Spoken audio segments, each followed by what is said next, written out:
আজ আমি চলে গেছিলাম আমাদের আমতার শ্রী শ্রী মা মেলাই চণ্ডীর মন্দিরে। আর মন্দিরে ঢোকা মাত্রই দেখলাম দেওয়ালে আদি ও প্রাচীন নানানিধি মূর্তি তৈরি করা হয়েছে এই মন্দিরের দুই দেওয়ালে।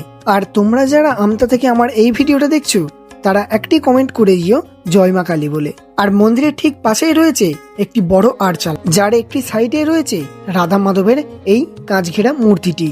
আর এই মন্দিরটি হলো বাবা রামকৃষ্ণ ও মা সারদা দেবীর মন্দির। আর এই মন্দিরটির নাম দুর্গেশ্বরী মন্দির হলেও এখানে বিরাজ করছেন বাবা মহাদেব। আর এই মন্দিরটি হলো বিরজময়ী শ্রী শ্রী মা মেলাইচণ্ডীর মন্দির, যার দুপাশে রয়েছে এরকম কিছু প্রাচীন ও ঐতিহ্যবাহী মূর্তি আঁকা। আর এনেই হলেন শ্রী শ্রী মা মেলাইচণ্ডী। আর আমার এই ভিডিওটা কে কোথায় থেকে দেখছেন কমেন্টের মাধ্যমে জানাতে ভুলবেন না। আর আমার এরকম নতুন নতুন ভিডিও দেখতে চ্যানেলটি ফলো করে রাখবেন।